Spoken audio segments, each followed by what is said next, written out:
everyone, and welcome to Journey with the Kellers. My name is Amanda Keller, and today we are back in the Keller kitchen. So today we are going to be making something from the Alice in Wonderland cookbook, and today's recipe is called Curiously Cornish Pasties.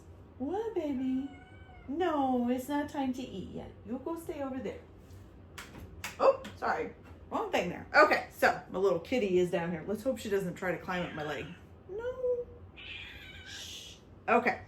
All right, so the first thing that you're going to need, you really don't need any, we're going to make the pastry part first, so you really don't need to do much as far as prep work for this part. You will need 2 sticks or 1 cup of salted butter, but you can need it cold, so you don't need to get it to room temperature or anything. Okay, so what you're going to do first is in a bowl, large bowl, you are going to take 4.5 cups of all-purpose flour. So we're going to do 1, 2, 3, and 4. And then we need the 1/2 cup.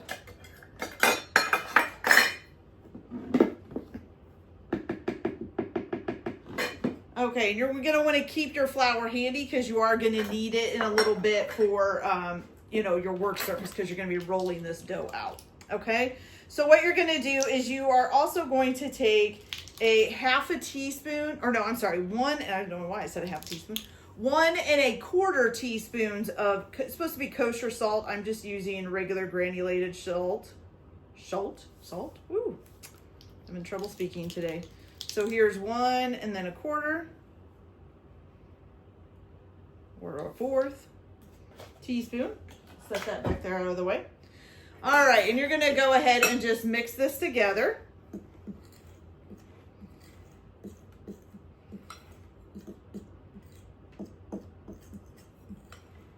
Okay, so get that mixed up a little bit, and then you're gonna add your 1 cup or 2 sticks of salted butter to this. Now, for this part, you're going to need either a pastry cutter or a fork, whichever one, two forks, I should say, not 1 fork. And you're going to have to try to cut this in to get, until you're going to get crumbs. Basically, it should look kind of crumbly once you get all this butter cut in, but I'll show you how to use 2 forks here. So you're going to take, either if you have a pastry cutter, you can just use a pastry cutter and just kind of keep working it in there. If you don't have a pastry cutter, you can just use 2 forks, and you're just going to kind of slide them against each other across the butter. Now, I'm going to break up my butter a little bit first. And it, like I said, this is hard butter because it is cold. So it is going to be kind of hard to get it to work in at first. So you might want to cut it up into pieces. I'm just kind of jabbing my fork through it and cutting it up. Okay.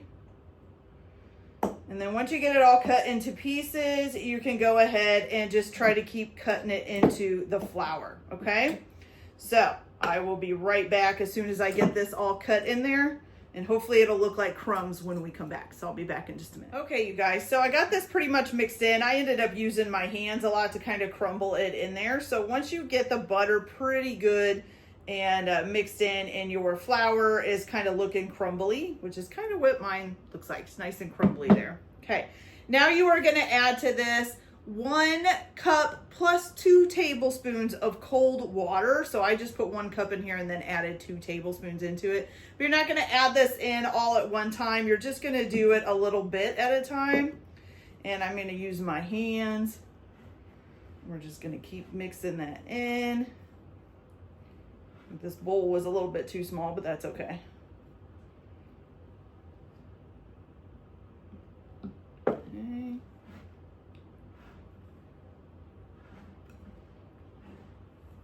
You want to mix that in until you get a really good dough formed. So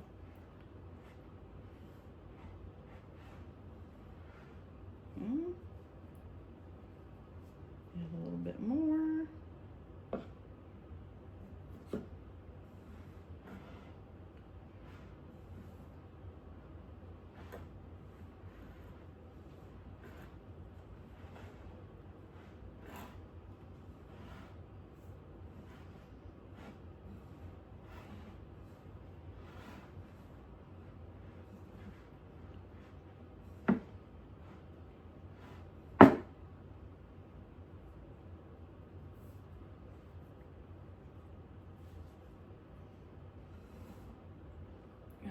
right. Let's see if we can get this mixed up the rest of the way. We're going to add the rest of the water here. Okay, you guys, so once you get this formed into a good dough, then what you're going to do is you're going to split the dough in half into two halves, kind of flatten those two halves out into little discs, and then you're just going to wrap them. It says to wrap them in parchment paper. I'm going to wrap mine in plastic wrap, and you're going to stick them in the fridge while you make the filling, okay? So I'm going to go ahead and get that done. I'm going to finish getting this mixed up, then I'm going to form it, split it in half, and form it into two discs, and wrap them in plastic wrap and stick it in the fridge. And then I will come back and show you how to do the filling. Now for the filling, you are going to need 2 apples, such as like Granny Smith's, but 2 small apples. You're going to peel them, halve them, core them, and cut into 1.5 inch cubes, okay? You're also going to need a 1/2 pound of boneless pork shoulder or boneless pork chop, whichever one, trimmed of excess fat and then cut into 1/2 inch pieces or 1/2 inch cubes. Then you're going to need 1/4 pound of uncooked bacon minced up, okay? And then the rest of it's just like some Worcestershire sauce and some dried sage and salt and pepper. So the rest of it should be fairly easy, okay? So I'm going to go ahead and get this finished up and get it in the fridge, and then I'll be back to show you guys how to do the filling. So I'll be back in just a little bit. Okay, you guys. So once you've gotten your 1/2 pound of pork chops cubed, your 2 small apples cubed, and your 1/4 pound of bacon minced, then you're going to go ahead and make your filling. You will want to go ahead and preheat your oven to 375 degrees. You're also going to need, it says 2 rimmed baking sheets, but my baking sheets are pretty big, and you're going to put parchment paper on those. And then if you need to, you can. This is supposed to make about 12 pasties, so I don't think I'm going to need another one. If I do, I can just grab one out. It's not a big deal. Okay, so what you're going to go ahead and do is you are going to take your apple, your pork, and your bacon, and you're going to put it in a bowl here. And again, that was a 1/2 pound of either pork shoulder or boneless pork chop, chopped into 1/2 inch cubes. 2 small apples like Granny Smith's, peeled and then chopped into, is it 1/2 inch cubes as well? Yes, 1/2 inch cubes as well. And then a 1/4 pound of bacon minced up, so just cut up as small as you can get it. And all of that is uncooked, so, you know, nothing cooked beforehand. All right. Almost got this in here. Okay, let's move this out of the way.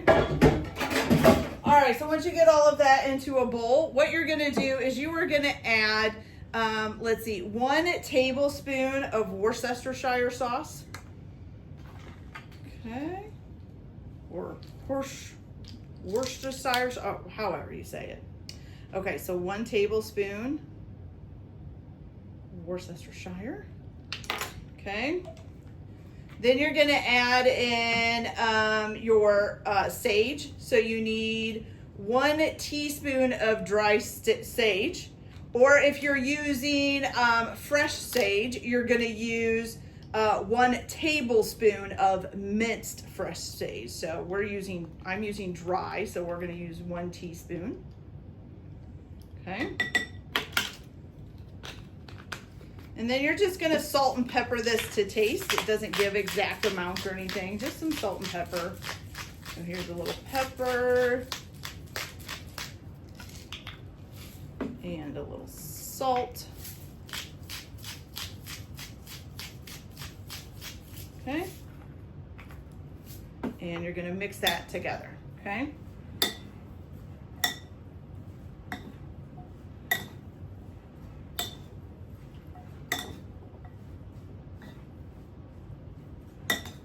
Okay, after you get that all nice and mixed up, you can just go ahead and set this to the side for a minute. And make sure I clean this off a little bit before I get out the pastry dough here.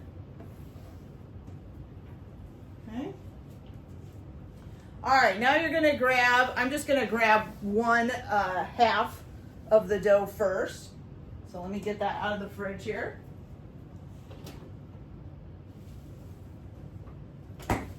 Okay, and we're gonna move all of the seasonings out of the way. Now you are going to need to roll this out to 1/8 of an inch thick. So if you have a roller that has the little bars on it to measure how thick it's gonna be, you can use that.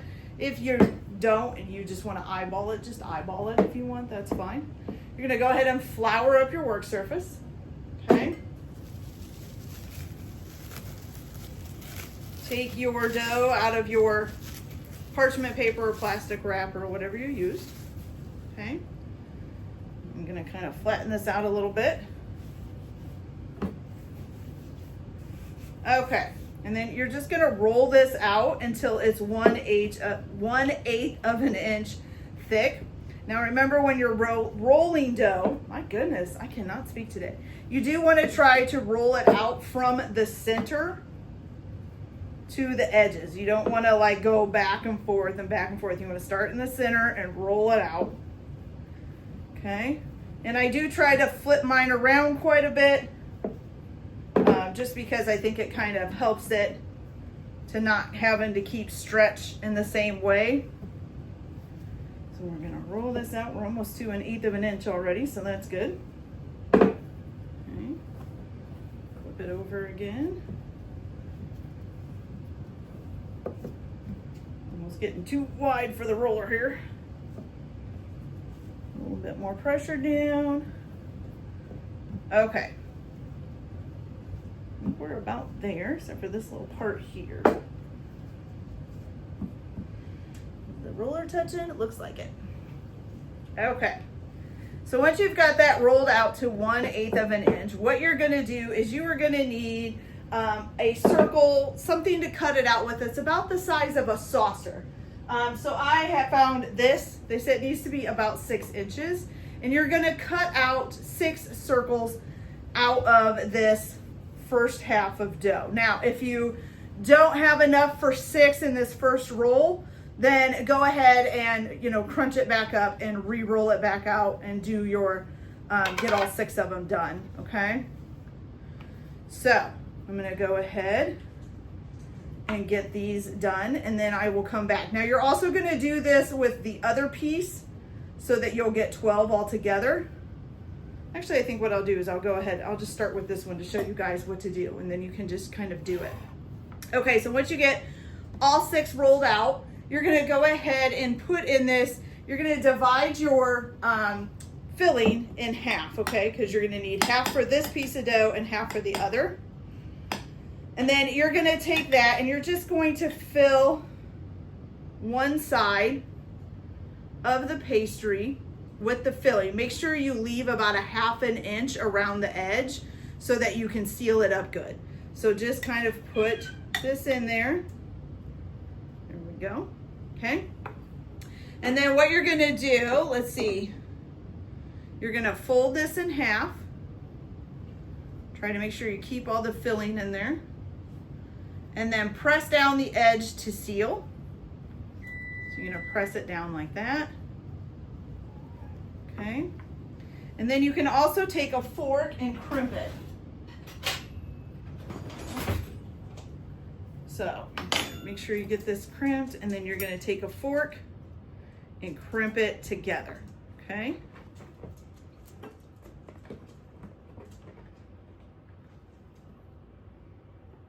And that should hopefully hold it, okay?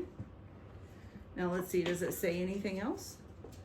Okay, then it says to prick the tops several times with a fork. So we're gonna do a prick here, and a prick here, okay? I did about 3 across the top, all right?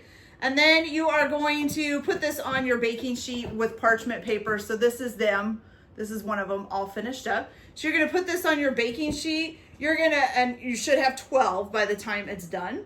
You're gonna bake them until they're golden on the top, and a thermometer inserted in them comes out to about 165 degrees. It should take about 20 minutes, and you're gonna be baking them at 375 degrees, okay? You can serve these warm or at room temperature. And you can make like a little dipping sauce with them if you want as well, okay? All right, these also can be stored in an airtight container for 1 to 2 days, and they can be reheated at 350 degrees for about 10 minutes, okay? All right, so I'm gonna go ahead and get the other ones rolled out, pop them in the oven for about 20 minutes until they're golden and a temperature of 165 and a thermometer in the middle. And then I'll come back and show you guys how they turned out. So I'll be back in just a little bit. Okay, you guys, so these Curiously Cornish pasties are all done. And they look pretty good, actually. So I was kind of worried because they weren't really browning on the top, but they are brown on the bottom. If you can see, they're nice and brown there. And they're a lot bigger than what I thought. So there's only 10 on this one, and then I have another tray with the other 2. But yeah, they turned out pretty good. I did check them with the thermometer. They are over 165 degrees, so that's good. So now all that's left to do is to try them and see how they taste. So I am gonna grab a fork. I'm just gonna try to get a little bit off here. Hopefully we kind of get everything mixed in there. See if I can show you guys how the filling looks here. So there that is. Looks really good, steaming hot, which is good. Okay. I just want to get a little bit of pastry on there with a little bit of meat, and I think it's a little bit of bacon. Are there any apples in here? Oh, here's an apple. There we go. Okay. So let's give this a try.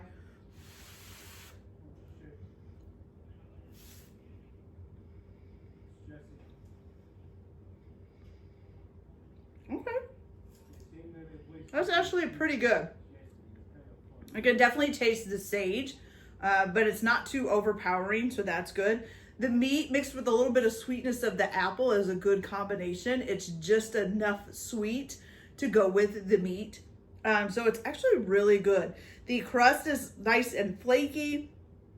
It's not overpowering. It doesn't taste super doughy or make the pastry taste super doughy. So that's awesome as well. So all in all, really good, you guys. Okay, you guys, so that's it for this video. I hope you liked it. Like and subscribe if you like, or don't if you don't. Everyone have a good day. Enjoy your cooking. Keep your kitchen messy, and we'll see you later. Bye.